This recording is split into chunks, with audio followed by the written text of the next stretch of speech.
petite Fadette par George Sand. Chapitre 6. La semaine se passa de même. Sylvinet allant voir Landry tous les jours, et Landry s'arrêtant avec lui un moment ou deux, quand il venait du côté de la Bessonnière. Landry prenant de mieux en mieux son parti, Sylvinet ne le prenant pas du tout, et comptant les jours, les heures, comme une âme en peine. Il n'y avait au monde que Landry qui pût faire entendre raison à son frère. Aussi, la mère eut-elle recours à lui pour l'engager à se tranquilliser, car de jour en jour, l'affliction du pauvre enfant augmentait. Il ne jouait plus, il ne travaillait que commander, il promenait encore sa petite sœur, mais sans presque lui parler et sans songer à l'amuser, la regardant seulement pour l'empêcher de tomber et d'attraper du mal. Aussitôt qu'on n'avait plus les yeux sur lui, il s'en allait tout seul et se cachait si bien qu'on ne savait où le prendre. Il entrait dans tous les fossés, dans toutes les bouchures, dans toutes les ravines, où il avait eu accoutumance de jouer et de deviser avec Landry. Et il s'asseyait sur les racines, où ils s'étaient assis ensemble. Il mettait ses pieds dans tous les filets d'eau, où ils avaient pataugé comme deux vraies canettes. Il était content, quand il y retrouvait quelques bouts de bois que Landry avait chapucés avec sa serpette, ou quelques cailloux dont il s'était servi comme de palets ou de pierres à feu. Il le recueillait et les cachait dans un trou d'arbre ou sous une cosse de bois, afin de venir les prendre et les regarder de temps en temps, comme si ça avait été des choses de conséquence. Il allait toujours se remémorant et creusant dans sa tête pour y retrouver toutes les petites souvenances de son bonheur passé.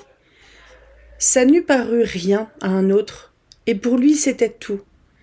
Il ne prenait point souci du temps à venir, n'ayant courage pour penser à une suite de jours comme ceux qu'il endurait. Il ne pensait qu'au temps passé et se consumait dans une rêvasserie continuelle. À des fois, il s'imaginait voir et entendre son Besson, et il causait tout seul, croyant lui répondre.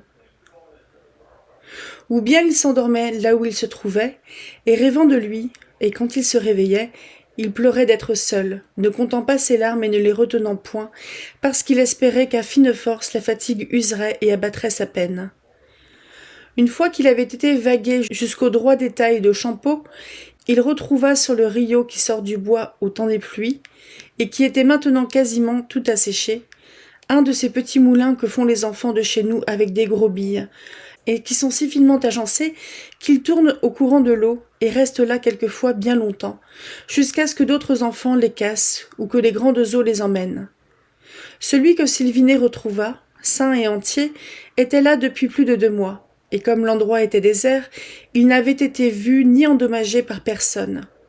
Sylvinet le reconnaissait bien pour être l'ouvrage de son Besson, et en le faisant, il s'était promis de venir le voir. Mais il n'y avait plus songé, et depuis, ils avaient fait bien d'autres moulins dans d'autres endroits. Sylvinet fut donc tout aise de le retrouver, et il le porta un peu plus bas, là où le rio s'était retiré, pour le voir tourner et se rappeler l'amusement que Landry avait eu à lui donner le premier branle. Et puis il le laissa, se faisant un plaisir d'y revenir au premier dimanche avec Landry, pour lui montrer comme leur moulin avait résisté, pour être solide et bien construit. Mais il ne put se tenir d'y revenir tout seul le lendemain, et il se trouva le bord du rio tout troublé, et tout battu par les pieds des bœufs qui étaient venus y boire, et qu'on avait mis pacagés le matin dans la taille. Il avança un petit peu, et vit que les animaux avaient marché sur son moulin, et l'avaient si bien mis en miettes qu'il n'en trouva que peu. Alors il eut le cœur gros, et s'imagina que quelque malheur avait dû arriver ce jour-là à son Besson, et il courut jusqu'à la priche pour s'assurer qu'il n'avait aucun mal. Mais comme il s'était aperçu que Landry n'aimait pas à le voir venir sur le jour, à cause qu'il craignait de fâcher son maître en se laissant détemcer, il se contenta de le regarder de loin pendant qu'il travaillait, et ne se fit point voir à lui. Il aurait eu honte de confesser quelle idée l'avait fait accourir, et il s'en retourna sans mot dire, et sans en parler à personne, que bien longtemps après. Comme il devenait pâle, dormait mal et ne mangeait quasiment point, sa mère était bien affligée et ne savait que faire pour le consoler. Elle essayait de le mener avec elle au marché ou de l'envoyer aux foires à bestiaux avec son père ou ses oncles.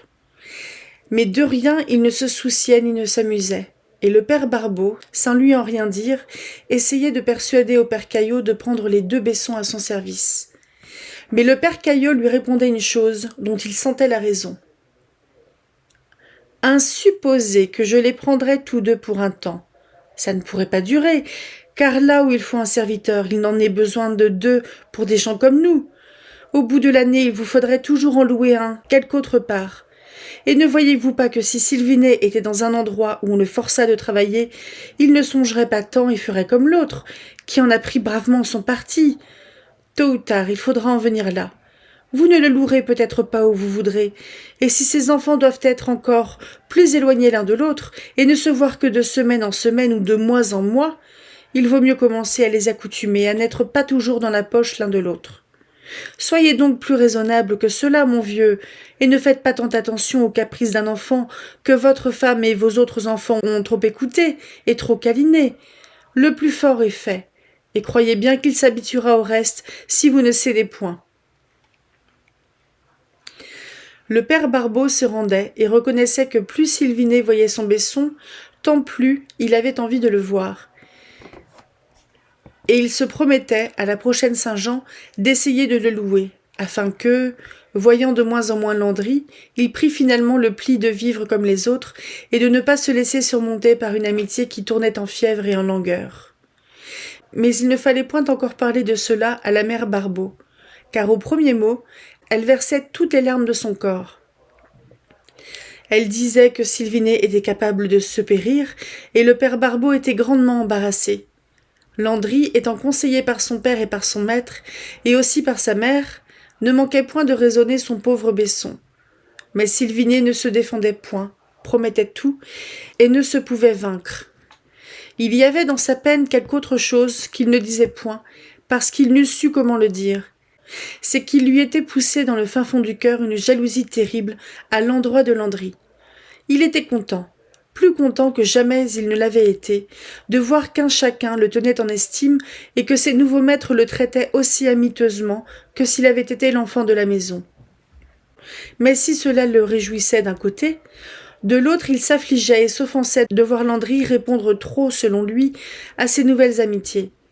Il ne pouvait souffrir que sur un mot du père Caillot, tant doucement et patiemment qu'il fut appelé, il courut vitement au-devant de son vouloir, laissant là père, mère et frère, plus inquiet de manquer à son devoir qu'à son amitié, et plus prompt à l'obéissance que Sylvinet ne s'en serait senti capable quand il s'agissait de rester quelques moments de plus avec l'objet d'un amour si fidèle. Alors, le pauvre enfant se mettait en l'esprit un souci, que devant, il n'avait eu, à savoir qu'il était le seul à aimer, et que son amitié lui était mal rendue, que cela avait dû exister de tout temps sans être venu d'abord à sa connaissance, ou bien que, depuis un temps, l'amour de son Besson s'était refroidi, parce qu'il avait rencontré par ailleurs des personnes qui lui convenaient mieux et lui agréaient davantage.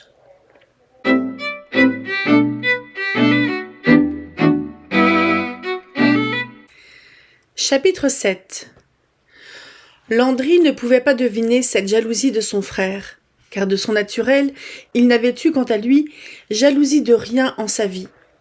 Lorsque Sylvinet venait le voir à la priche, Landry, pour le distraire, le conduisait voir les grands bœufs, les belles vaches, le brebiage conséquent et les grosses récoltes du fermage au père Caillot.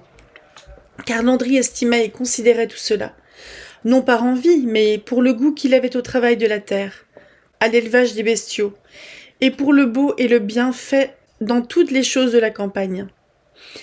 Il prenait plaisir à voir propre, grasse et reluisante la pouliche qu'il menait au pré, et il ne pouvait souffrir que le moindre ouvrage fût fait sans conscience, ni qu'aucune chose pouvant vivre et fructifier fût délaissée, négligée et comme méprisée, et mis les cadeaux du bon Dieu. Sylvinet regardait tout cela avec indifférence et s'étonnait que son frère prît tant à cœur des choses qui ne lui étaient de rien. Il était ombrageux de tout et disait à Landry : « Te voilà bien épris de ces grands bœufs ? Tu ne penses plus à nos petits taurins qui sont si vifs et qui étaient pourtant si doux et si mignons avec nous deux, qu'ils se laissaient lier par toi plus volontiers que par notre père. Tu ne m'as pas seulement demandé des nouvelles de notre vache, qui donne du si bon lait, et qui me regarde d'un air tout triste, la pauvre bête, quand je lui porte à manger, comme si elle comprenait que je suis tout seul, et comme si elle voulait me demander où est l'autre Besson. C'est vrai qu'elle est une bonne bête, disait Landry, mais regarde donc celle-ci. Tu les verras traire, et jamais de ta vie tu n'auras vu tant de lait à la fois. Ça se peut, reprenait Sylvinet, mais pour être d'aussi bon lait et d'aussi bonne crème que la crème et le lait de la brunette, je gage bien que non, car les herbes de la Bessonnière sont meilleures que celles de par ici. Diantre, disait Landry, je crois bien que mon père échangerait pourtant de bon cœur si on lui donnait les grands foins du père Caillot pour sa joncière du bord de l'eau. Ben, reprenait Sylvinet en levant les épaules, il y a dans la joncière des arbres plus beaux que tous les vôtres, et tant qu'au foin, s'il est rare, il est fin, et quand on le rentre, c'est comme une odeur de baume qui reste tout le long du chemin.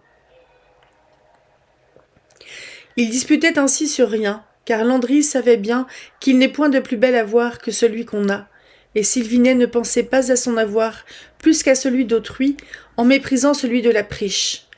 Mais au fond de toutes ces paroles en l'air, il y avait d'une part l'enfant qui était content de travailler et de vivre n'importe où et comment, et de l'autre, celui qui ne pouvait point comprendre que son frère eût à part de lui un moment d'aise et de tranquillité. Si Landry le menait dans le jardin de son maître, et que tout en devisant avec lui, il s'interrompit pour couper une branche morte sur une hante, ou pour arracher une mauvaise herbe qui gênait les légumes, cela fâchait Sylvinet, qu'il eût toujours une idée d'ordre et de service pour autrui, au lieu d'être comme lui à l'affût du moindre souffle et de la moindre parole de son frère. Il n'en faisait rien paraître parce qu'il avait honte de se sentir si facile à choquer, mais au moment de le quitter, il lui disait souvent « Allons, tu as bien assez de moi pour aujourd'hui. Peut-être bien que tu en as trop et que le temps te dure de me voir ici. » Landry ne comprenait rien à ces reproches-là. Il lui faisait de la peine, et à son tour, il en faisait reproche à son frère qui ne voulait ni ne pouvait s'expliquer. Si le pauvre enfant avait la jalousie des moindres choses qu'occupait Landry, il avait encore plus fort celle des personnes à qui Landry montrait de l'attachement. Il ne pouvait souffrir que Landry fût camarade et de bonne humeur avec les autres gars de la priche, et quand il le voyait prendre soin de la petite Solange, la caresser ou l'amuser, il lui reprochait d'oublier sa petite sœur Nanette, qui était, à son dire, 100 fois plus mignonne, plus propre et plus aimable que cette vilaine fille-là. Mais comme on n'est jamais dans la justice quand on se laisse manger le cœur par la jalousie, lorsque Landry venait à la Bessonnière, il paraissait s'occuper trop, selon lui, de sa petite sœur. Sylvinet lui reprochait de ne faire attention qu'à elle, et de n'avoir plus avec lui que de l'ennui et de l'indifférence. Enfin, son amitié devint peu à peu si exigeante et son humeur si triste que Landry commençait à en souffrir et à ne pas se trouver heureux de le voir trop souvent. Il était un peu fatigué de s'entendre toujours reprocher d'avoir accepté son sort comme il le faisait, et on eût dit que Sylvinet se serait trouvé moins malheureux s'il eût pu rendre son frère aussi malheureux que lui. Landry comprit et voulut lui faire comprendre que l'amitié, à force d'être grande, peut quelquefois devenir un mal. Sylvinet ne voulut point entendre cela, et considéra même la chose comme une grande dureté que son frère lui disait, si bien qu'il commença à le bouder de temps en temps, et à passer des semaines entières sans aller à la priche, mourant d'envie pourtant de le faire, mais s'en défendant, et mettant de l'orgueil dans une chose où jamais il n'aurait dû y entrer un brin. Il arriva même que, de paroles en paroles et de fâcheries en fâcheries, Sylvinet, prenant toujours en mauvaise part tout ce que Landry lui disait de plus sage et de plus honnête pour lui remettre l'esprit, le pauvre Sylvinet en vint à avoir tant de dépit qu'il s'imaginait par moments haïr l'objet de tant d'amour, et qu'il quitta la maison un dimanche pour ne point passer la journée avec son frère, qui n'avait pourtant pas une seule fois manqué d'y venir. Cette mauvaiseté d'enfant chagrina grandement Landry. Il aimait le plaisir et la turbulence, parce que chaque jour il devenait plus fort et plus dégagé. Dans tous les jeux, il était le premier, le plus subtil de corps et d'œil. C'était donc un petit sacrifice qu'il faisait à son frère de quitter les joyeux gars de la priche chaque dimanche pour passer tout le jour à la Bessonnière, où il ne fallait point parler à Sylvinet d'aller jouer sur la place de la Cosse, ni même de se promener ici ou là. Sylvinet, qui était resté enfant de corps et d'esprit beaucoup plus que son frère, et qui n'avait qu'une idée, celle de l'aimer uniquement et d'en être aimé de même, voulait qu'il vînt avec lui tout seul dans leurs endroits, comme il disait, à savoir dans les recoins et cachettes où ils avaient été s'amuser à des jeux qui n'étaient maintenant plus de leur âge. comme de faire petite brouette d'osier, ou petit moulin, ou saulner à prendre les petits oiseaux, ou encore des maisons avec des cailloux, et des champs grands comme un mouchoir de poche, que les enfants font mine de labourer à plusieurs façons, faisant imitation en petit de ce qu'ils voient faire aux laboureurs, semeurs, herceurs, exherbeurs et moissonneurs, et s'apprenant ainsi les uns aux autres, dans 1 heure de temps, toutes les façons, cultures et récoltes que reçoit et donne la terre dans le cours de l'année. Ces amusements-là n'étaient plus du goût de Landry, qui maintenant pratiquait ou aidait à pratiquer la chose en grand, et qui aimait mieux conduire un grand charroi à 6 bœufs que d'attacher une petite voiture de branchage à la queue de son chien. Il aurait souhaité d'aller s'escrimer avec les forts gars de son endroit, jouer aux grandes quilles, vu qu'il était devenu adroit, à enlever la grosse boule et à la faire rouler à point à 30 pas. Quand Sylvinet consentait à y aller, au lieu de jouer, il se mettait dans un coin sans rien dire, tout prêt à s'ennuyer et à se tourmenter si Landry avait l'air de prendre au jeu trop de plaisir et de feu. Enfin, Landry avait appris à danser à la priche, et quoique ce goût lui fût venu tard, à cause que Sylvinet ne l'avait jamais eu, il dansait déjà aussi bien que ceux qui s'y prennent dès qu'ils savent marcher. Il était estimé bon danseur de bourrée à la priche, et quoiqu'il n'eût pas encore de plaisir à embrasser les filles, comme c'est la coutume de le faire à chaque danse, il était content de les embrasser, parce que cela le sortait, par apparence, de l'état d'enfant. Et il eût même souhaité qu'elles y fissent un peu de façon, comme elles font avec les hommes. Mais elles n'en faisaient point encore, et mêmement les plus grandes le prenaient par le cou en riant, ce qui l'ennuyait un peu. Sylvinet l'avait vu danser une fois, et cela avait été cause d'un de ses plus grands dépits. Il avait été si en colère de le voir embrasser une des filles du père Caillot qu'il avait pleuré de jalousie et trouvé la chose tout à fait indécente et mal chrétienne. Ainsi donc, chaque fois que Landry sacrifiait son amusement à l'amitié de son frère, il ne passait pas un dimanche bien divertissant, et pourtant, il n'y avait jamais manqué, estimant que Sylvinet lui en saurait gré, et ne regrettant pas un peu d'ennui dans l'idée de donner du contentement à son frère. Aussi, quand il vit que son frère, qui lui avait cherché Castille dans la semaine, avait quitté la maison pour ne pas se réconcilier avec lui, il prit à son tour du chagrin, et pour la première fois depuis qu'il avait quitté sa famille, il pleura à grosses larmes et alla se cacher, ayant toujours honte de montrer son chagrin à ses parents et craignant d'augmenter celui qu'il pouvait avoir. Si quelqu'un eût dû être jaloux, Landry y aurait eu pourtant plus de droit que Sylvinet. Sylvinet était le mieux aimé de la mère, et mêmement le père Barbeau, quoiqu'il eût une préférence secrète pour Landry, montrait à Sylvinet plus de complaisance et de ménagement. Ce pauvre enfant, étant le moins fort et le moins raisonnable, était aussi le plus gâté, et l'on craignait davantage de le chagriner.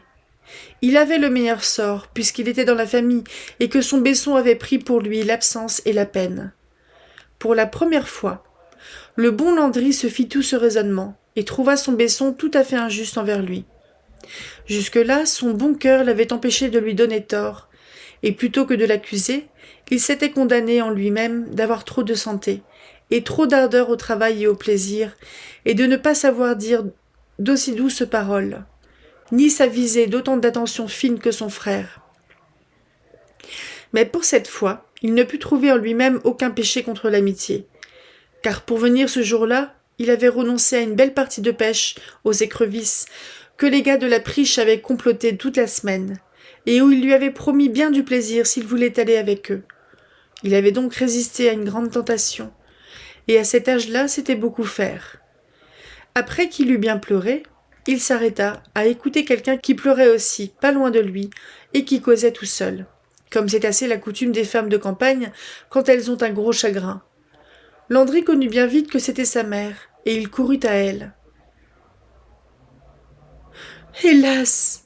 Faut-il, mon Dieu, disait-elle en sanglotant, que cet enfant-là me donne tant de soucis? Il me fera mourir, c'est bien sûr. » « Est-ce moi, ma mère, qui vous donne du souci ?» s'exclama Landry en se jetant à son cou. « Si c'est moi, punissez-moi, et ne pleurez point. Je ne sais en quoi j'ai pu vous fâcher, mais je vous demande pardon tout de même. » À ce moment-là, la mère connut que Landry n'avait pas le cœur dur comme elle se l'était souvent imaginé. Elle l'embrassa bien fort, et sans trop savoir ce qu'elle disait, tant elle avait de la peine, elle lui dit que c'était Sylvinet, et non pas lui dont elle se plaignait, que quant à lui, elle avait eu quelquefois une idée injuste, et qu'elle lui en faisait réparation, mais que Sylvinet lui paraissait devenir fou, et qu'elle était dans l'inquiétude, parce qu'il était parti sans rien manger avant le jour. Le soleil commençait à descendre, et il ne revenait pas. On l'avait vu à midi du côté de la rivière, et finalement, la mère Barbeau craignait qu'il ne s'y fût jeté, pour finir ses jours.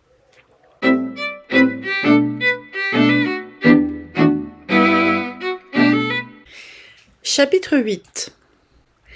Cette idée, que Sylvinet pouvait avoir eu envie de se détruire, passa de la tête de la mère dans celle de Landry, aussi aisément qu'une mouche dans une toile d'araignée, et il se mit vivement à la recherche de son frère.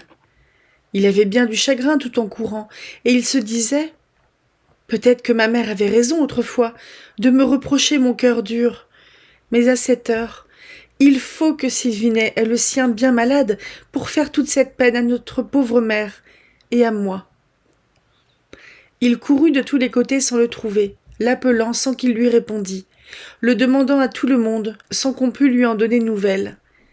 Enfin, il se trouva au droit du pré de la Joncière, et il y entra, parce qu'il se souvint qu'il y avait par là un endroit que Sylvinet affectionnait. C'était une grande coupure que la rivière avait faite dans les terres, en déracinant 2 ou 3 vergnes qui étaient restées en travers de l'eau, les racines en l'air. Le père Barbeau n'avait pas voulu les retirer. Il les avait sacrifiés parce que, de la manière qu'ils étaient tombés, ils retenaient encore les terres qui restaient prises en gros cossons dans leurs racines, et cela était bien à propos, car l'eau faisait tous les hivers beaucoup de dégâts dans sa Joncière, et chaque année lui mangeait un morceau de son pré. Landry approcha donc de la coupure, car son frère et lui avaient la coutume d'appeler comme cela cet endroit de leur Joncière. Il ne prit pas le temps de tourner jusqu'au coin où ils avaient fait eux-mêmes un petit escalier en mode de gazon, appuyé sur des pierres et des racicots, qui sont de grosses racines sortant de terre et donnant du rejet. Il sauta du plus haut qu'il put pour arriver vitement au fond de la coupure, à cause qu'il y avait au droit de la rive de l'eau tant de branchages et d'herbes plus hautes que sa taille, que si son frère s'y fût trouvé, il n'eût pu le voir, à moins d'y entrer. Il y entra donc, en grand émoi, car il avait toujours dans son idée ce que sa mère lui avait dit, que Sylvinet était dans le cas d'avoir voulu finir ses jours. Il passa et repassa dans tous les feuillages et battit tous les herbages, appelant Sylvinet et sifflant le chien, qui sans doute l'avait suivi, car de tout le jour on ne l'avait point vu à la maison, non plus que son jeune maître.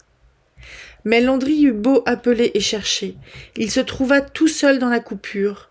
Comme c'était un garçon qui faisait toujours bien les choses et s'avisait de tout ce qui est à propos, il examina toutes les rives pour voir s'il ne s'y trouverait pas quelque marque de pied ou quelque petit éboulement de terre qui n'eût point coutume d'y être. C'est une recherche bien triste et aussi bien embarrassante, car il y avait environ 1 mois que Landry n'avait vu l'endroit, et il avait beau le connaître comme on connaît sa main, il ne se pouvait faire qu'il y eût toujours quelques petits changements.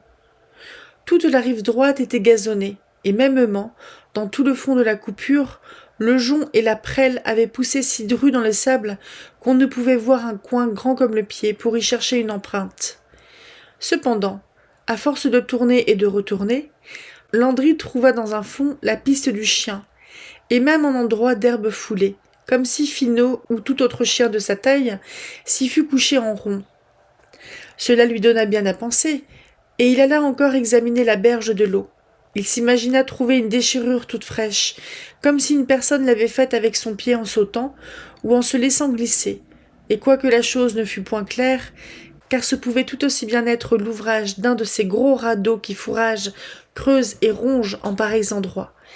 Il se mit si fort en peine que ses jambes lui manquaient et qu'il se jeta sur ses genoux comme pour se recommander à Dieu. Il resta comme cela un peu de temps, n'ayant ni force ni courage pour aller dire à quelqu'un ce dont il était si fort angoissé, et regardant la rivière avec des yeux tout gros de larmes, comme s'il voulait lui demander compte de ce qu'elle avait fait de son frère. Et pendant ce temps-là, la rivière coulait bien tranquillement, frétillant sur les branches qui pendaient et trempaient le long des rives, et s'en allant dans les terres, avec un petit bruit, comme quelqu'un qui rit et se moque à la sourdine. Le pauvre Landry se laissa gagner et surmonter par son idée de malheur, si fort qu'il en perdait l'esprit, et que d'une petite apparence qui pouvait bien ne rien présager, il se faisait une affaire à désespérer du bon Dieu. Cette méchante rivière qui ne me dit mot, pensait-il, et qui me laisserait bien pleurer un an sans me rendre mon frère, est justement là au plus creux, et il y est tombé tant de cosses d'arbres depuis le temps qu'elle ruine le pré, que si on y entrait, on ne pourrait jamais s'en tirer. Mon Dieu, faut-il que mon pauvre Besson soit peut-être là, tout au fond de l'eau, couché à 2 pas de moi, sans que je puisse le voir ni le retrouver, dans les branches et dans les roseaux, quand même j'essayerais d'y descendre. Là-dessus, il se mit à pleurer son frère et à lui faire des reproches, et jamais de sa vie il n'avait eu un pareil chagrin. Enfin, l'idée lui vint d'aller consulter une femme veuve qu'on appelait la mère Fadet, et qui demeurait tout au bout de la Joncière, rasibus du chemin qui descend au gué. Cette femme, qui n'avait ni terre ni avoir autre que son petit jardin et sa petite maison, ne cherchait pourtant point son pain, à cause de beaucoup de connaissances qu'elle avait sur les maux et dommages du monde, et de tous côtés on venait la consulter. Elle pensait du secret, et c'est comme qui dirait qu'au moyen du secret, elle guérissait les blessures, foulures et autres estropisons. Elle s'en faisait bien un peu à croire, car elle vous ôtait des maladies que vous n'aviez jamais eues, telles que le décrochement de l'estomac ou la chute de la toile du ventre, et pour ma part, je n'ai jamais ajouté foi entière à tous ces accidents-là, non plus que je n'accorde grande croyance à ce qu'on disait d'elle, qu'elle pouvait faire passer le lait d'une bonne vache dans le corps d'une mauvaise, tant vieille et mal nourrie fût-elle.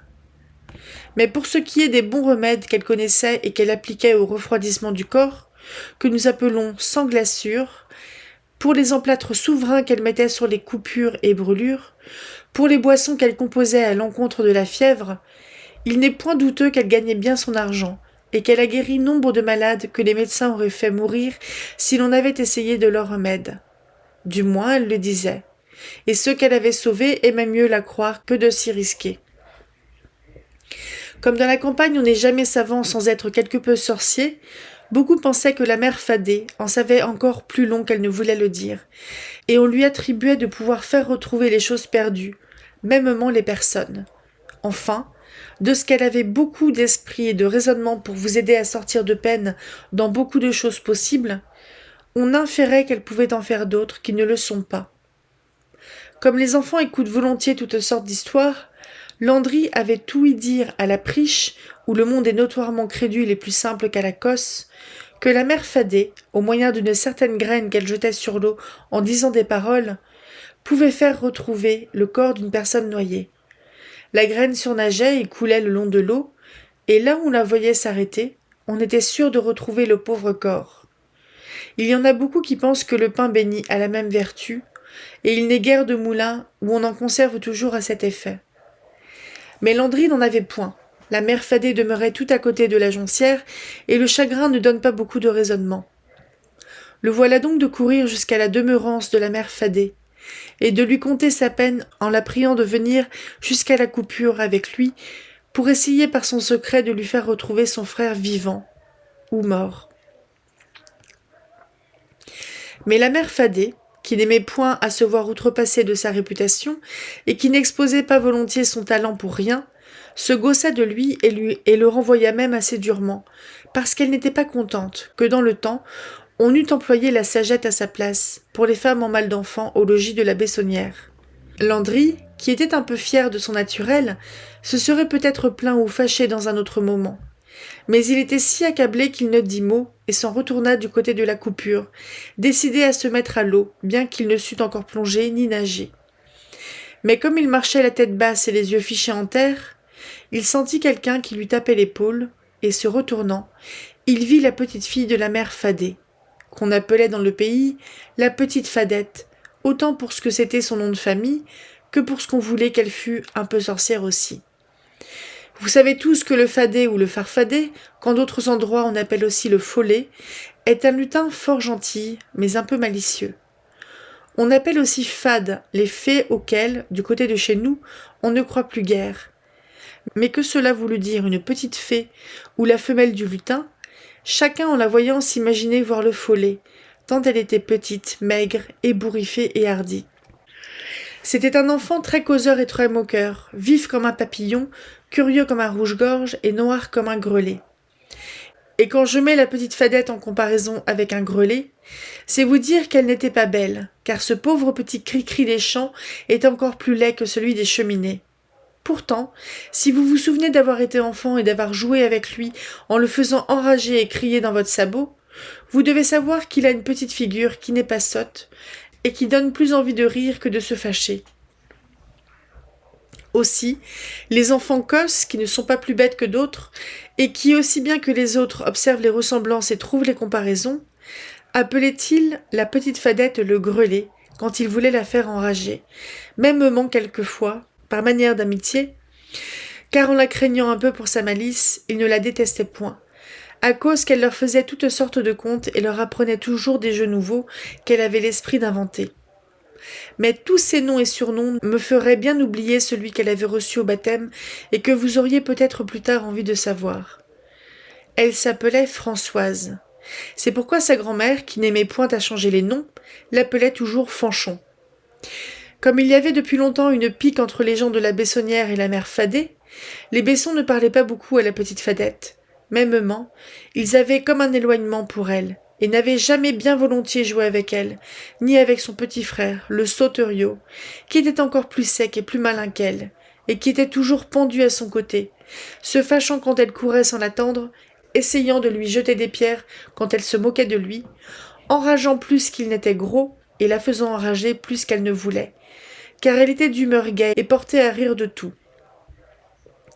Mais il y avait une telle idée sur le compte de la mère Fadet, que certains, et notamment ceux du père Barbeau, s'imaginaient que le grelet et les sauteriaux, ou si vous l'aimez mieux, le grillon et les sauterelles, leur porteraient malheur s'ils faisaient amitié avec eux.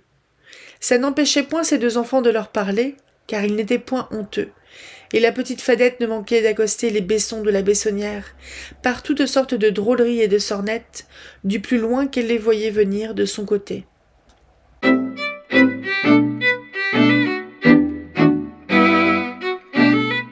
Chapitre 9. Ah donc, le pauvre Landry, en se retournant, un peu ennuyé du coup qu'il venait de recevoir à l'épaule, vit la petite Fadette, et pas loin derrière eux, Jeannet le Sauteriot, qui la suivait en clopant, vu qu'il était ébiganché et mal jambé de naissance.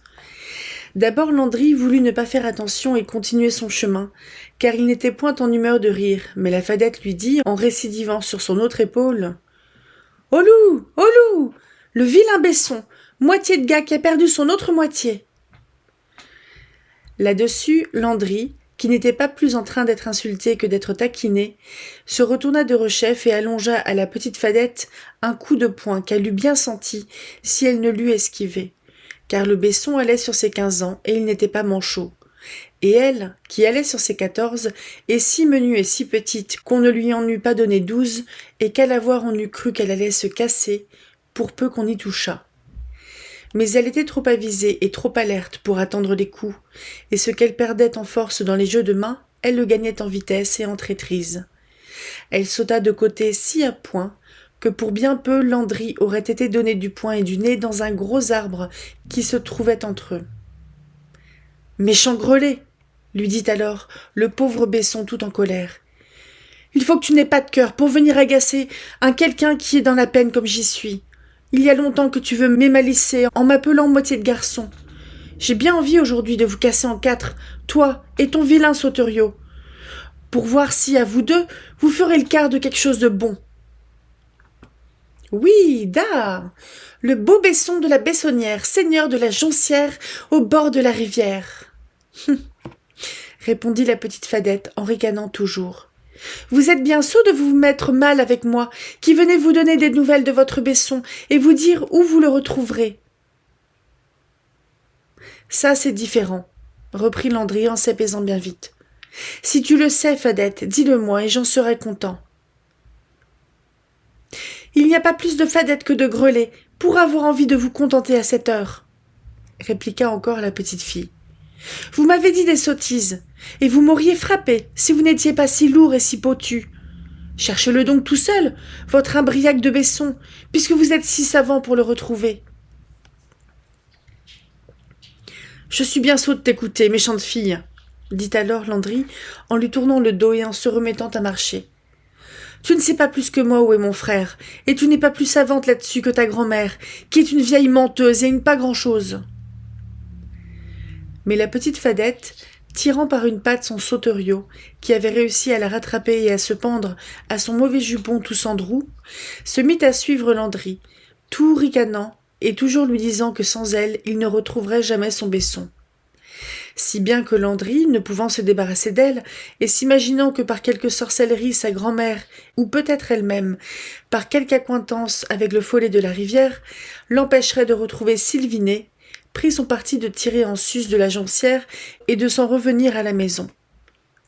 La petite Fadette le suivit jusqu'au sautoir du pré, et là, quand il l'eut descendu, elle se percha comme une pie sur la barre et lui cria « Adieu donc, le beau Besson sans cœur, qui laisse son frère derrière lui.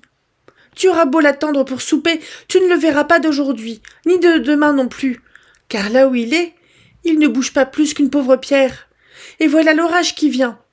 Il y aura des arbres dans la rivière encore cette nuit, et la rivière emportera Sylvinet, si loin, que jamais plus tu ne le retrouveras. » Toutes ces mauvaises paroles, que Landry écoutait quasi malgré lui firent passer la sueur froide par tout le corps. Il n'y croyait pas absolument, mais enfin, la famille Fadet était réputée avoir tel entendement avec le diable qu'on ne pouvait pas être bien assuré qu'il n'en fût rien. « Allons, Fanchon, dit Landry en s'arrêtant. Veux-tu, oui ou non, me laisser tranquille, ou me dire si de vrai tu sais quelque chose de mon frère ? Et qu'est-ce que tu me donneras ?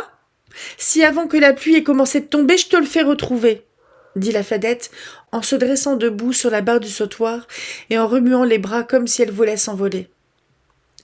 Landry ne savait pas ce qu'il pouvait lui promettre, et il commençait à croire qu'elle voulait l'affiner pour lui tirer quelque argent. Mais le vent qui soufflait dans les arbres et le tonnerre qui commençait à gronder lui mettait dans le sang comme une fièvre de peur.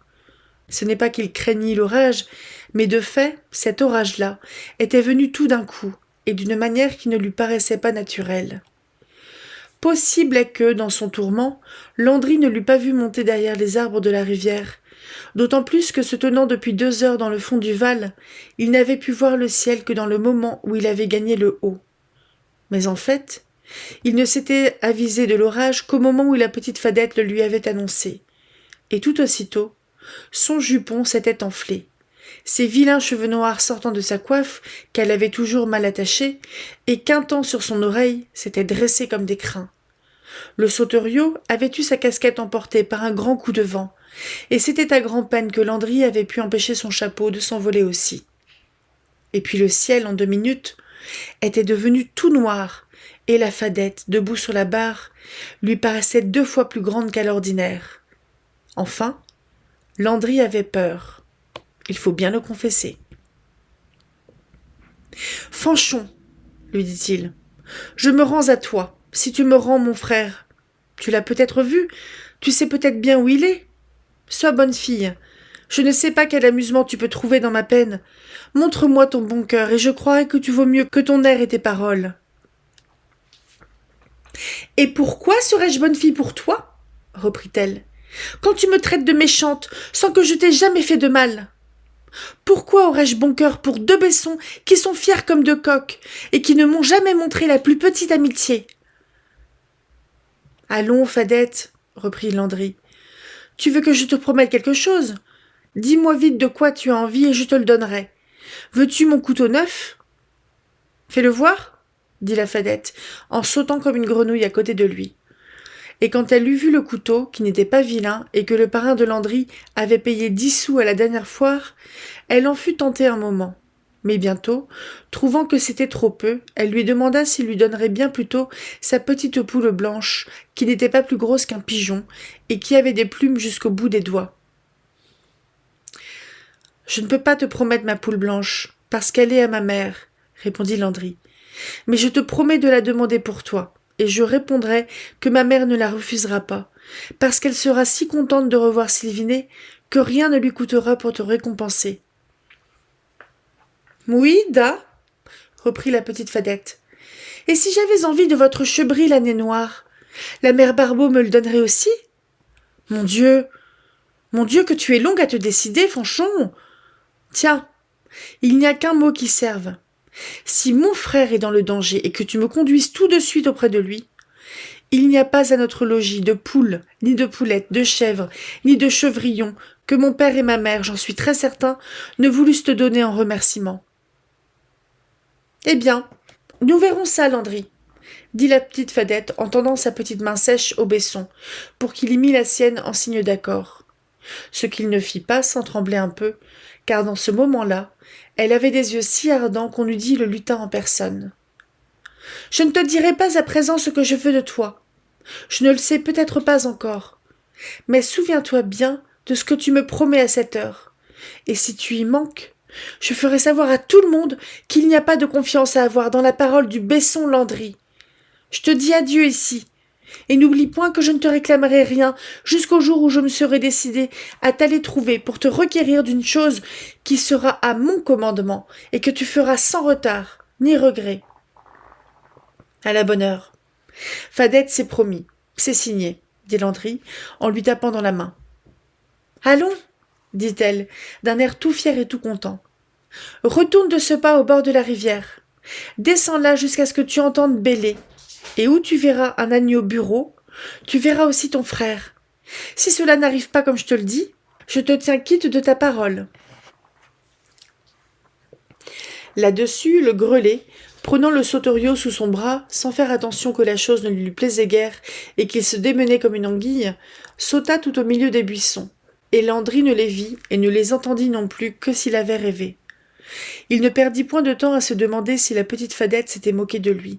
Il courut d'une haleine jusqu'au bas de la jonquière, il la suivit jusqu'à la coupure, et là, il allait passer outre sans y descendre, parce qu'il avait assez questionné l'endroit pour être assuré que Sylvinet n'y était point. Mais comme il allait s'en éloigner, il entendit bêler un agneau. « Dieu de mon âme !» pensa-t-il. « Cette fille m'a annoncé la chose. J'entends l'agneau. Mon frère est là. Mais s'il est mort ou vivant, je ne peux le savoir. » Et il sauta dans la coupure et entra dans les broussailles. Son frère n'y était point. Mais en suivant le fil de l'eau, à 10 pas de là, et toujours entendant l'agneau bêler, Landry vit sur l'autre rive son frère assis, avec un petit agneau qu'il tenait dans sa blouse et qui, pour le vrai, était bureau de couleur, depuis le bout du nez jusqu'au bout de la queue.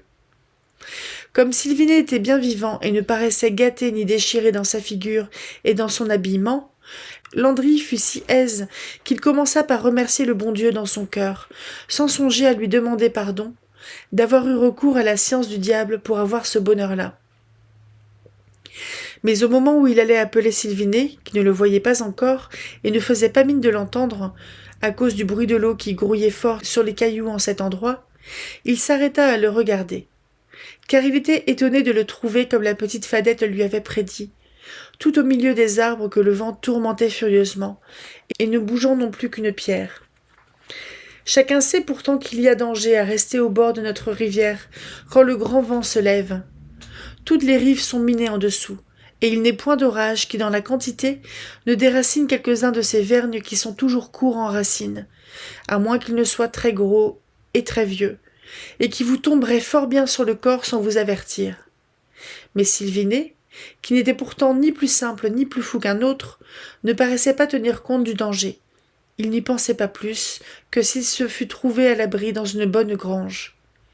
Fatigué de courir tout le jour et de vaguer à l'aventure, si par bonheur il ne s'était pas noyé dans la rivière, on pouvait toujours bien dire qu'il s'était noyé dans son chagrin et dans son dépit, au point de rester là comme une souche, les yeux fixés sur le courant de l'eau, la figure aussi pâle qu'une fleur de nappe, la bouche à demi ouverte comme un petit poisson qui bâille au soleil, les cheveux tout emmêlés par le vent, et ne faisant pas même attention à son petit agneau, qu'il avait rencontré égaré dans les prés, et dont il avait eu pitié. Il l'avait bien pris dans sa blouse pour le rapporter à son logis, mais chemin faisant, il avait oublié de demander à qui l'agneau perdu.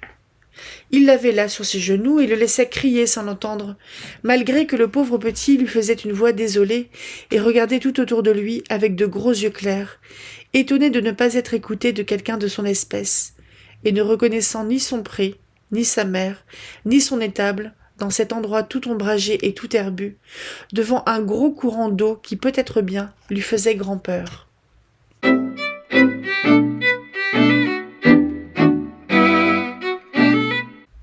Chapitre 10. Si Landry n'eût pas été séparé de Sylviné par la rivière, qui n'est large, dans tout son parcours, de plus de 4 ou 5 mètres, comme on dit dans ces temps nouveaux, mais qui est par endroits aussi creuse que large, il eût, pour sûr, sauté sans plus de réflexion au cou de son frère. Mais Sylviné, ne le voyant même pas, il eut le temps de penser à la manière dont il l'éveillerait de sa rêvasserie, et dont, par persuasion, il le ramènerait à la maison. Car si ce n'était pas l'idée de ce pauvre boudeur, il pouvait bien tirer d'un autre côté, et Landry n'aurait pas de sitôt trouvé un gué ou une passerelle pour aller le rejoindre. Landry, ayant donc un peu songé en lui-même, se demanda comment son père, qui avait de la raison et de la prudence pour 4, agirait en pareille rencontre. Et il s'avisa bien à propos que le père Barbeau s'y prendrait tout doucement et sans faire semblant de rien, pour ne pas montrer à Sylviné combien il avait causé d'angoisse et ne lui occasionner trop de repentir, ni l'encourager trop à recommencer dans un autre jour de dépit. Il se mit donc à siffler comme s'il appelait les merles pour les faire chanter, ainsi que font les patours quand ils suivent les buissons à la nuit tombante. Cela fit lever la tête à Sylviné, et voyant son frère, il eut honte et se leva vivement, croyant n'avoir pas été vu. Alors Landry fit comme s'il l'apercevait, et lui dit sans beaucoup crier, car la rivière ne chantait pas assez haut pour empêcher de s'entendre. « Hé, mon Sylviné, tu es donc là ? Je t'ai attendu tout ce matin, et voyant que tu étais sorti pour si longtemps, je suis venu me promener par ici, en attendant le souper, où je comptais bien te retrouver à la maison. Mais puisque te voilà, nous rentrerons ensemble. Nous allons descendre la rivière, chacun sur une rive, et nous nous joindrons au gué des Roulettes. » C'était le gué qui se trouvait au droit de la maison à la mère Fadet. « Marchons, » dit Sylviné en ramassant son agneau, qui, ne le connaissant pas depuis longtemps, ne le suivait pas volontiers de lui-même. Et ils descendirent la rivière sans trop oser se regarder l'un l'autre, car ils craignaient de se faire voir la peine qu'ils avaient d'être fâchés, et le plaisir qu'ils sentaient de se retrouver. De temps en temps, Landry, toujours pour paraître ne pas croire au dépit de son frère, lui disait une parole ou deux tout en marchant. Il lui demanda d'abord où il avait pris ce petit agneau bureau, et Sylvinet ne pouvait trop le dire, car il ne voulait point avouer qu'il avait été bien loin et qu'il ne savait même pas le nom des endroits où il avait passé. Alors Landry, voyant son embarras, lui dit « Tu me conteras ça plus tard, car le vent est grand, et il ne fait pas trop bon à être sous les arbres le long de l'eau. Mais par bonheur, voilà l'eau du ciel qui commence à tomber, et le vent ne tardera pas à tomber lui aussi. » Et en lui-même il se disait « C'est pourtant vrai que le grelet m'a prédit que je le retrouverai avant que la pluie ait commencé. Pour sûr, cette fille-là en sait plus long que nous. » Il ne se disait point qu'il avait passé un bon quart d'heure à s'expliquer avec la mère Fadet, tandis qu'il la priait et qu'elle refusait de l'écouter, et que la petite Fadette, qu'il n'avait vue qu'en sortant de la maison, pouvait bien avoir vu Sylvinet pendant cette explication-là. Enfin, l'idée lui en vint. Mais comment savait-elle si bien de quoi il était en peine, lorsqu'elle l'avait accosté, puisqu'elle n'était point là du temps qu'il s'expliquait avec la vieille? Cette fois, l'idée ne lui vint pas qu'il avait déjà demandé son frère à plusieurs personnes en venant à la Joncière, et que quelqu'un avait pu en parler devant la petite Fadette, ou bien que cette petite pouvait avoir écouté la fin de son discours avec la grand-mère, en se cachant comme elle faisait souvent pour connaître tout ce qui pouvait contenter sa curiosité. De son côté, le pauvre Sylvinet pensa aussi en lui-même à la manière dont il expliquerait son mauvais comportement vis-à-vis de son frère et de sa mère, car il ne s'était point attendu à la feinte de Landry, et il ne savait quelle histoire lui faire, lui qui n'avait menti de sa vie et qui n'avait jamais rien caché à son Besson. Aussi se trouva-t-il bien mal à l'aise en passant le gué, car il était venu jusque-là sans rien trouver pour se sortir d'embarras.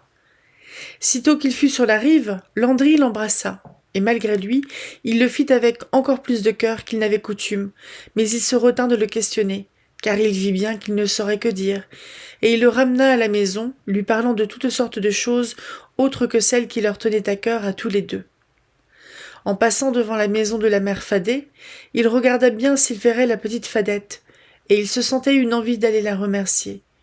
Mais la porte était fermée, et l'on n'entendait pas d'autre bruit que la voix du sauteriot qui beuglait, parce que sa grand-mère l'avait foyé, ce qui lui arrivait tous les soirs, qu'il l'eût mérité ou non. Cela fit de la peine à Sylvinet d'entendre pleurer ce galopin, et il dit à son frère « Voilà une vilaine maison, où l'on entend toujours des cris et des coups. Je sais bien qu'il n'y a rien de si mauvais et de si diversieux que ce sauteriot, et quant au grelet, je n'en donnerai pas 2 sous. Mais ces enfants-là sont malheureux de n'avoir plus ni père ni mère, et d'être dans la dépendance de cette vieille charmeuse, qui est toujours en malice et qui ne leur passe rien. » « Ce n'est pas comme ça chez nous, » répondit Landry. « Jamais nous n'avons reçu de père ni de mère le moindre coup. Et mêmement, quand on nous grondait de nos malices d'enfants, c'était avec tant de douceur et d'honnêteté que les voisins ne l'entendaient point. Il y en a comme ça qui sont trop heureux, et pourtant, la petite Fadette, qui est l'enfant le plus malheureux et le plus maltraité de la terre, rit toujours et ne se plaint jamais de rien. » Sylvinet comprit le reproche et eut du regret de sa faute. Il en avait déjà bien eu depuis le matin, et 20 fois il avait eu envie de revenir, mais la honte l'avait retenu. Dans ce moment, son cœur grossit et il pleura sans rien dire, mais son frère le prit par la main en lui disant « Voilà une rude pluie, mon Sylvinet, allons-nous-en d'un galop à la maison. » Ils se mirent donc à courir, Landry essayant de faire rire Sylvinet qui s'y efforçait pour le contenter. Pourtant, au moment d'entrer dans la maison, Sylvinet avait envie de se cacher dans la grange, car il craignait que son père ne lui fît reproche. Mais le père Barbeau, qui ne prenait pas les choses tant au sérieux que sa femme, se contenta de le plaisanter, et la mère Barbeau, à qui son mari avait fait sagement la leçon, essaya de lui cacher le tourment qu'elle avait eu. Seulement, pendant qu'elle s'occupait de faire sécher ses baissons devant un bon feu et de leur donner à souper, Sylvinet vit bien qu'elle avait pleuré, et que, de temps en temps, elle le regardait d'un air d'inquiétude et de chagrin. S'il avait été seul avec elle, il lui aurait demandé pardon, et il l'eût tant caressé qu'elle se fût consolée. Mais le père n'aimait pas beaucoup toutes ces mijoteries, et Sylvinet fut obligé d'aller au lit tout de suite après souper, sans rien dire, car la fatigue le surmontait. Il n'avait rien mangé de la journée, et aussitôt qu'il eut avalé son souper dont il avait grand besoin, il se sentit comme ivre, et force lui fut de se laisser déshabiller et coucher par son besson, qui resta à côté de lui, assis sur le bord de son lit, et lui tenant une main dans la sienne. Quand il le vit bien endormi, Landry prit congé de ses parents, et ne s'aperçut point que sa mère l'embrassait avec plus d'amour que les autres fois. Il croyait toujours qu'elle ne pouvait pas l'aimer autant que son frère, et il n'en était point jaloux, se disant qu'il était moins aimable et qu'il n'avait que la part qui lui était due. Il se soumettait à cela autant par respect pour sa mère que par amitié pour son besson, qui avait, plus que lui, besoin de caresses et de consolation. Le lendemain, Sylvinet courut au lit de la mère Barbeau avant qu'elle fût levée, et lui ouvrant son cœur, lui confessa son regret et sa honte. Il lui conta comme quoi il se trouvait bien malheureux depuis quelque temps, non plus tant à cause qu'il était séparé de Landry, que parce qu'il s'imaginait que Landry ne l'aimait point. Et quand sa mère le questionna sur cette injustice, il fut bien empêché de la motiver, car c'était en lui comme une maladie dont il ne pouvait se défendre.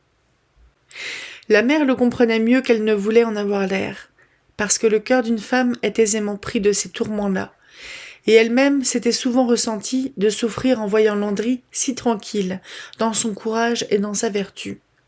Mais cette fois, elle reconnaissait que la jalousie est mauvaise dans tous les amours, même dans ceux que Dieu nous commande le plus, et elle se garda bien d'y encourager Sylvinet. Elle lui fit ressortir la peine qu'il avait causée à son frère, et la grande bonté que son frère avait eue de ne pas s'en plaindre, ni s'en montrer choqué. Sylvinet le reconnut aussi, et convint que son frère était meilleur chrétien que lui. Il fit promesse, et forma résolution de se guérir, et sa volonté y était sincère. Mais malgré lui, Et bien qu'il prît un air consolé et satisfait, encore que sa mère eût essuyé toutes ses larmes et répondu à toutes ses plaintes par des raisons très fortifiantes, encore qu'il fit tout son possible pour agir simplement et justement avec son frère, il lui resta sur le cœur un levain d'amertume. Mon frère, pensait-il malgré lui, est le plus chrétien et le plus juste de nous deux.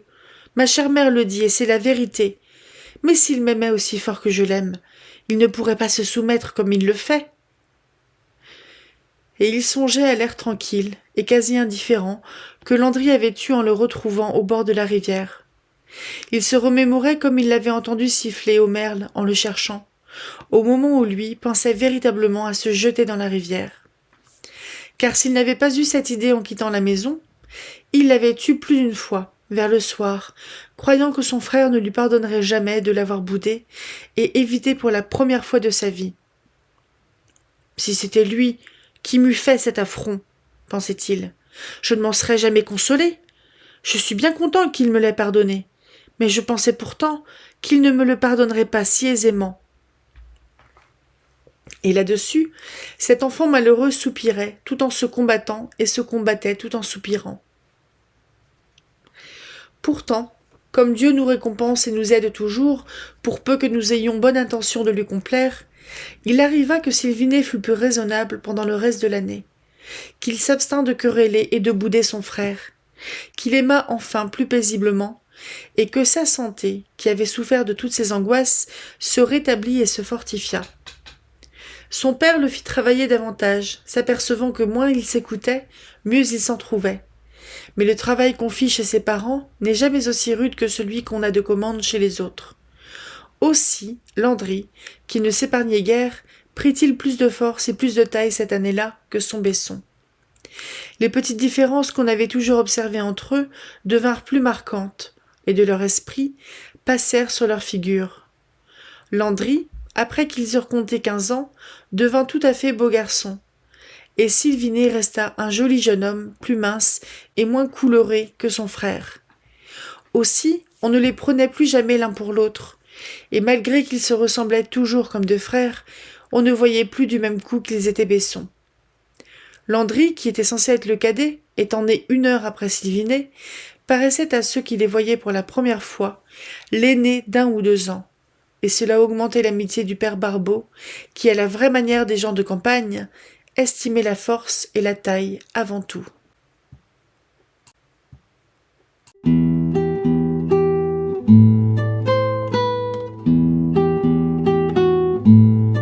Bonjour et bienvenue dans ce deuxième vlog lecture sur la petite fadette de George Sand.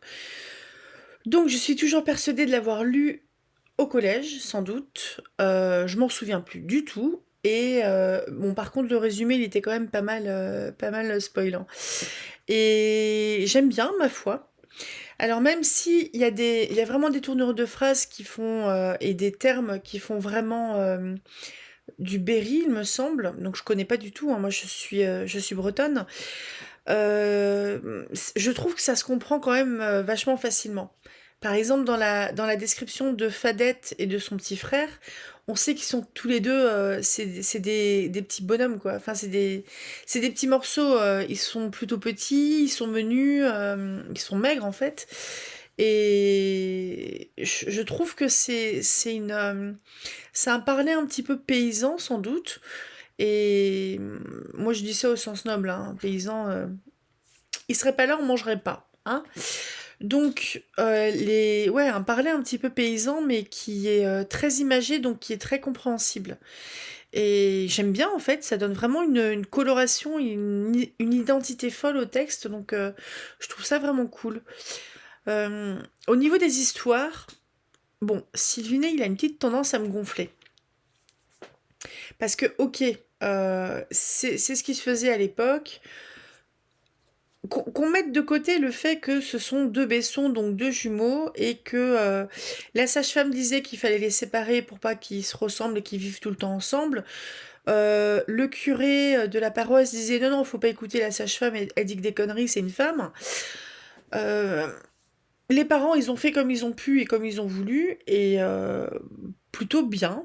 Et je pense que même si les parents sont censés aimer également tous leurs enfants, il y a peut-être des moments où peut-être aussi un parent qui va être à un instant T plus apprécier un de ses enfants, peut-être au détriment de l'autre, mais on dit bien il faut tous les aimer également, mais peut-être que des fois c'est pas possible de tous les aimer également parce que il y en a peut-être des enfants à des moments qui ont plus besoin d'attention que les autres, qui sont plus autonomes, qui vont mieux à cet instant-là.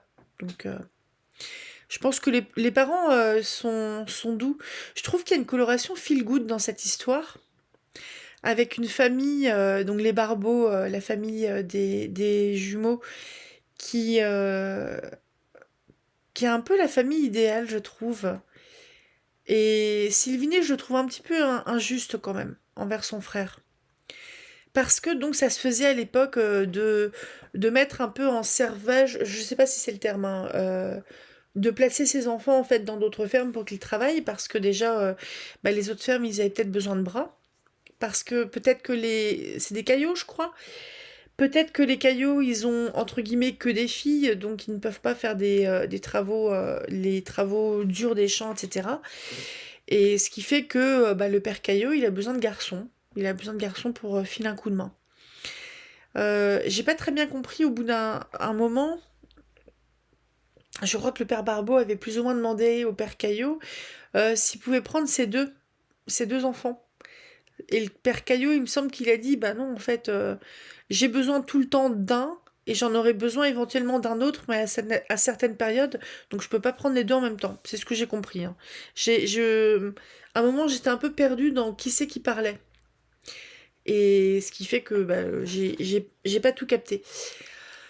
Mais du coup, je trouve assez doudou le fait que cette famille Barbeau soit un petit peu une famille idéale, qui est aimante, qui c'est très centré sur les jumeaux, mais c'est la thématique ce sont les héros du texte, donc qui sont parmi les derniers. Il y a la petite Nanette derrière, mais il y a d'autres enfants avant et d'autres enfants qui sont sans doute mariés, hein, vu l'âge qu'ils ont. Vu que les jumeaux, ils ont 15 ans, là, 14-15 ans. Ils ont eu leurs 15 ans dans le dernier chapitre. Donc ça veut dire que peut-être que les autres, ils ont déjà 18-19, donc ils sont partis de la maison, ils sont mariés. Et qu'est-ce que je voulais dire? Et ouais, je trouve qu'il y a vraiment une coloration feel good, c'est mignon, quoi. Et j'ai l'impression qu'il y a quand même aussi une espèce d'exploration de la psyché humaine avec les connaissances de l'époque de George Sand, parce qu'il commençait... Alors je sais plus exactement si la psychanalyse, tout ça, ça commençait, mais il y avait au moins des ébauches de psychologie et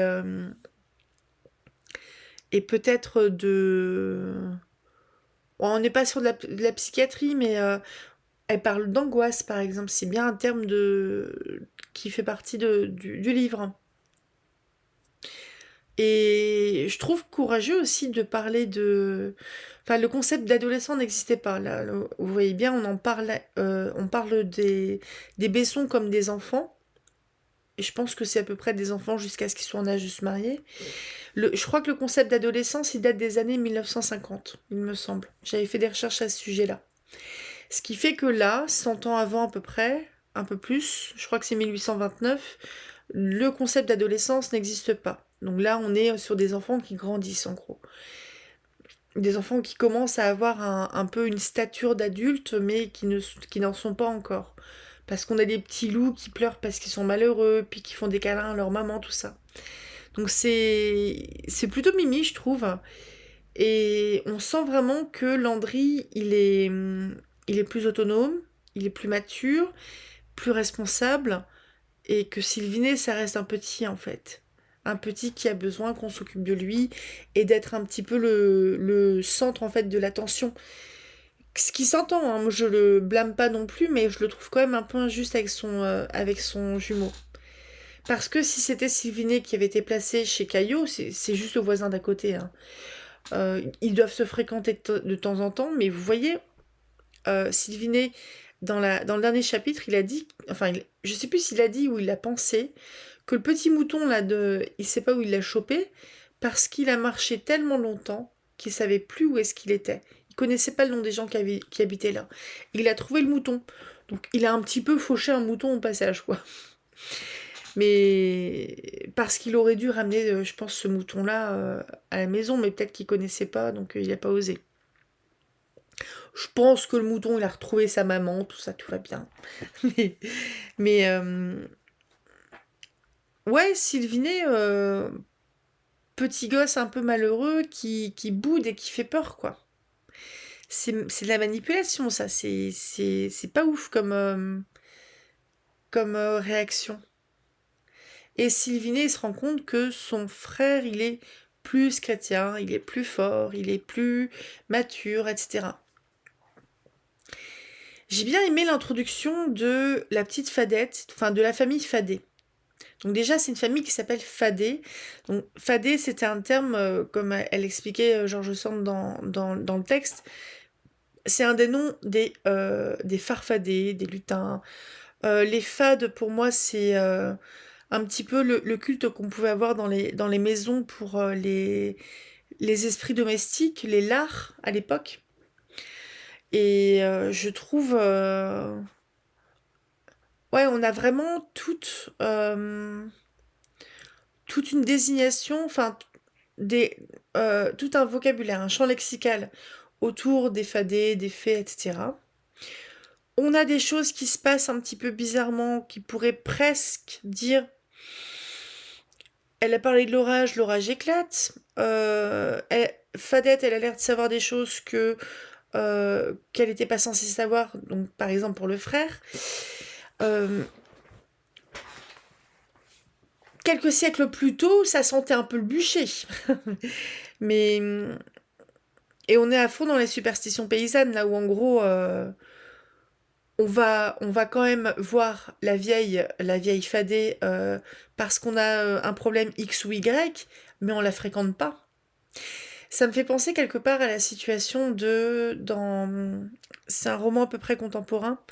C'est La lettre écarlate de Nathaniel Hawthorne. Je l'ai lu aussi sur la chaîne. Il me semble que c'est à peu près la même époque, début 19e. Et Nathaniel Hawthorne, c'est un auteur, c'est un romancier américain qui a écrit qui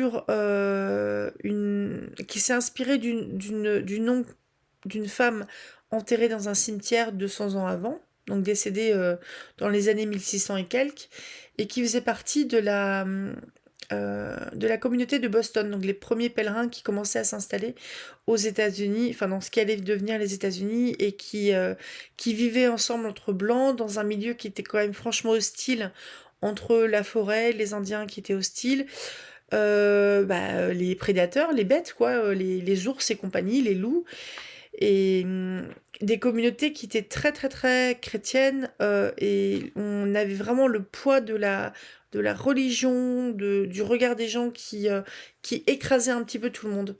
Et là-dedans, en fait, La lettre écarlate, ça suit l'histoire d'Esther Prynne, qui est une très jeune, enfin une très jeune fille, qui est une jeune fille, une jeune femme adulte, qui a été mariée, mais jeune, à 18-19 ans, à un gars qui devait avoir peut-être 30 ans de plus. Et un médecin qui avait passé beaucoup de temps à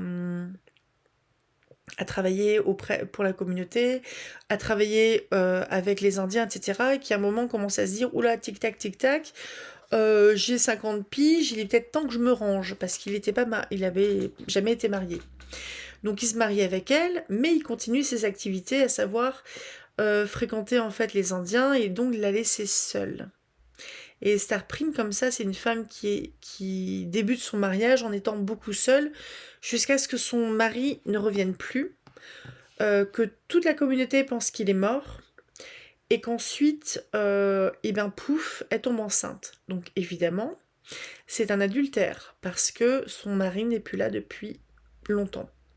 Depuis suffisamment longtemps pour que tout le monde pense qu'il est mort. Sauf qu'il n'y a pas de corps, donc il n'y a pas d'enterrement, donc elle n'est pas veuve.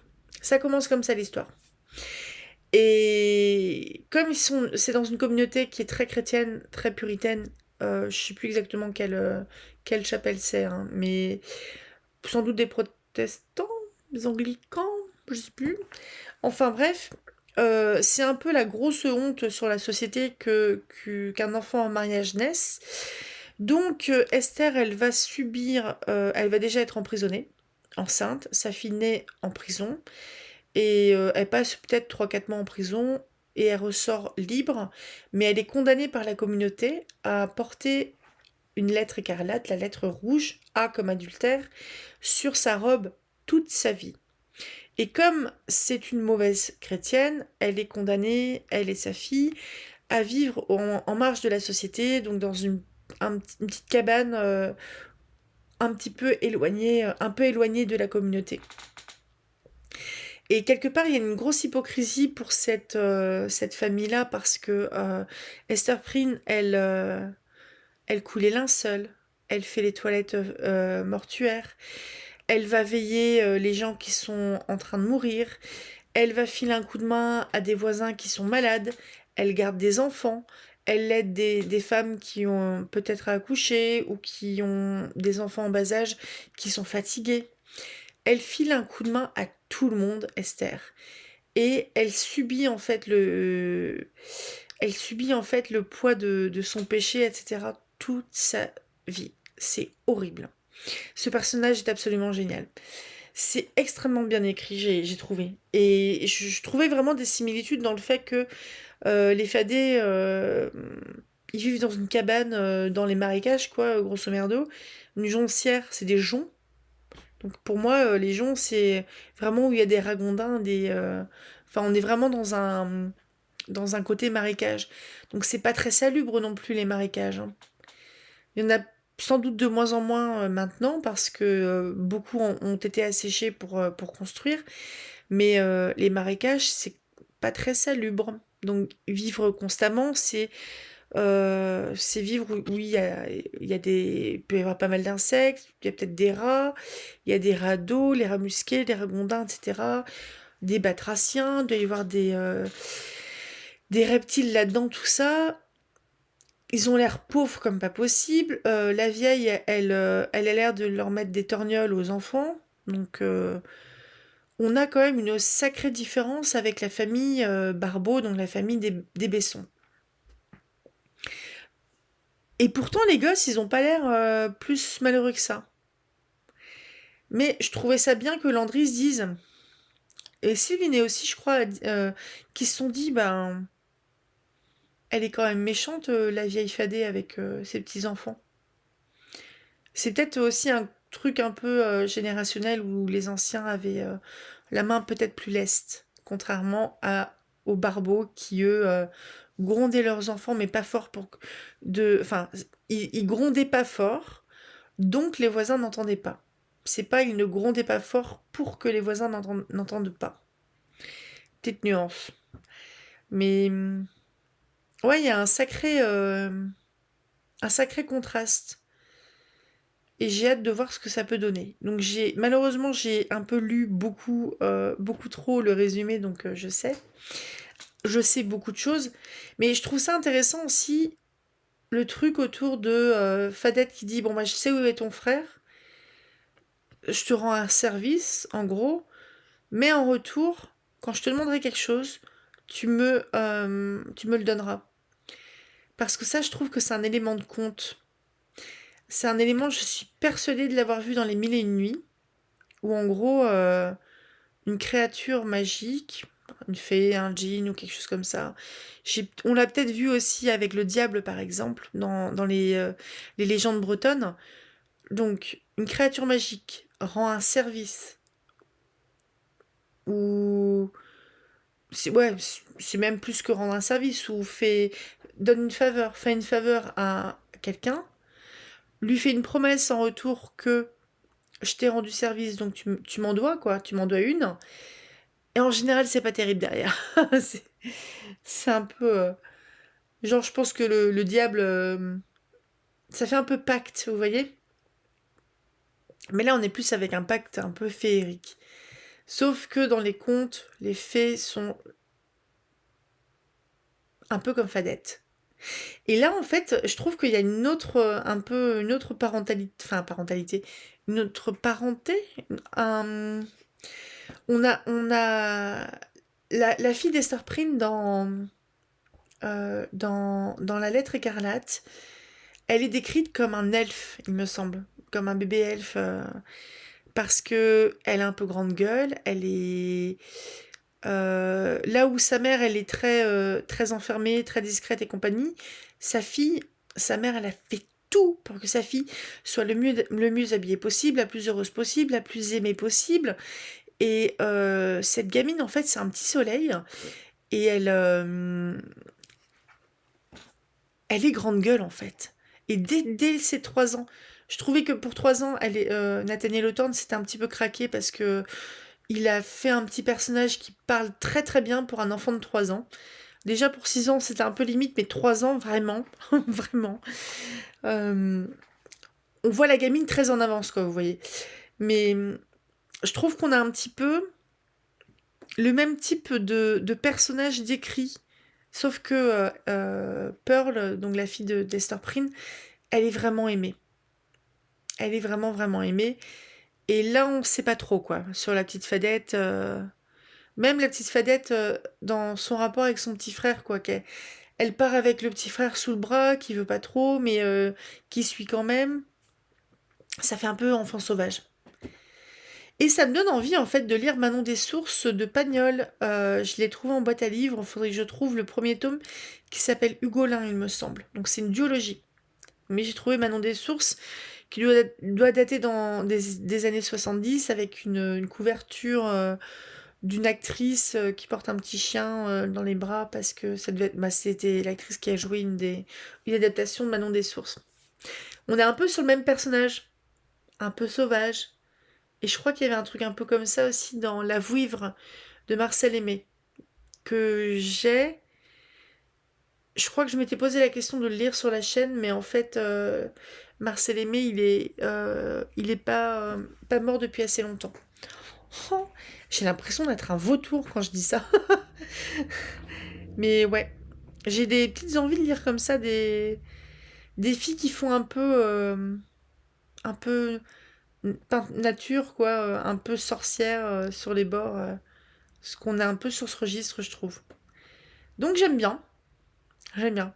Je sais pas comment ils vont se dépatouiller les Besson là pour que Sylvinet arrête d'être jaloux et que ça communique un peu plus. Je sais pas ce qu'elle peut demander Fadette comme faveur à Landry. Parce que, ouais, la petite poulette. En fait, je crois vraiment qu'elle veut une faveur de Landry. Parce que c'est à Landry qu'elle a rendu service, pas à la mère. Donc, quelque part, qu'est-ce qu'elle peut lui demander? En plus, ils grandissent. Puis là, Landry, il commence à devenir homme. Donc, j'ai hâte de voir ce que ça peut donner. J'aime bien, ma foi. Je vous souhaite un très bon dimanche. Je sais pas encore tout à fait ce que je fais mercredi. Si j'ai eu le temps je vous parlerai de La ville au plafond de verre de Romain Delplanque aux éditions de L'Homme sans nom que j'ai lu en lecture commune. Sauf que je suis à la bourre et j'ai à peu près 200 pages à manger pour lundi. Il y a moyen. Je suis quelqu'un qui dort pas de toute façon. Mais donc, faut que j'ai mes 200 pages à lire et que j'enregistre la dernière partie de la vidéo. Normalement, elle sera pas trop longue. Je suis bavarde, je sais. Mais du coup, c'est une fantaisie qui est vachement bien, steampunk, dans une ville où on sent que la révolte gronde et que ça va péter. Mais c'est vraiment cool, avec un world building qui est assez chargé, un vocabulaire que j'aime bien, des intrigues politiques et de la désillusion, en gros. Bon, allez. Je vous souhaite un très bon dimanche. À mercredi pour, on verra la suite. Samedi prochain, une 3e nouvelle de Sherlock Holmes. Dimanche prochain, on va aborder une première moitié du 2e tiers. Là, je vois les gens en train de... Première moitié de 2e tiers, mais qu'est-ce donc? Donc, ouais, la première moitié du 2e tiers, donc on fera la moitié, en gros, de La petite Fadette de George Sand, sur une vidéo qui va durer à peu près le temps de celle-ci. Et on verra. À tout bientôt. Lisez tout plein, rêvez tout grand. Salut!